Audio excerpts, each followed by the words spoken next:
పూరాలోకల్. ఈ గ్లిమ్స్ చూస్తుంటే ప్రశాంత్ నీల్ మనల్ని మరో కొత్త ప్రపంచంలోకి తీసుకెళ్తున్నట్లు క్లియర్ గా అర్థమైపోతుంది.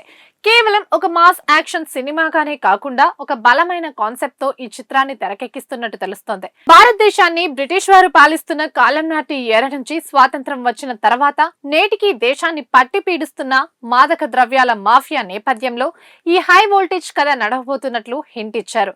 యంగ్ టైగర్ మునుపెన్నడూ లేని విధంగా ఒక పవర్ఫుల్ అండ్ రగట్ లుక్ లో కనిపిస్తూ అభిమానులను అలరిస్తున్నారు.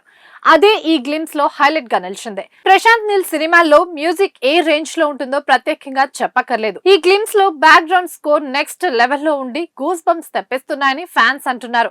ఈ చిత్రంలో ఎన్టీఆర్ సరసన కన్నడ బ్యూటీ రుక్మిణి వసంత్ హీరోయిన్ గా నటిస్తోంది. ప్రశాంత్ నీల్ మార్క్ ఎలివేషన్స్, ఎన్టీఆర్ నటన తోడైతే బాక్స్ ఆఫీస్ దగ్గర రికార్డుల వేట ఎలా ఉంటుందో ఈ గ్లిమ్స్ ద్వారా ఒక శాంపుల్ చూపించారని చెప్పొచ్చు. అందరూ ఎంతగానో ఎదురు చూస్తున్న ఈ వరల్డ్ వైడ్ రిలీజ్ డేట్ ను కూడా మేకర్స్ అధికారికంగా ప్రకటించారు. భారీ బడ్జెట్ తో అత్యున్నత సాంకేతిక విలువల్లో తెరకెక్కనున్న ఈ చిత్రం 2027 జూన్ 11న ప్రపంచ వ్యాప్తంగా థియేటర్లలో గ్రాండ్ గా విడుదల కానుంది. మొత్తానికి డ్రాగన్ గ్లిమ్స్ యంగ్ టైగర్ అభిమానులకు ఫుల్ మీల్స్ లాంటి విందును అందించిందని చెప్పడంలో ఎలాంటి సందేహం లేదు. ఇవి ఇప్పటి వరకు అప్డేట్స్. మరిన్ని అప్డేట్స్ కోసం చూస్తూనే ఉండండి పూరాలోకల్.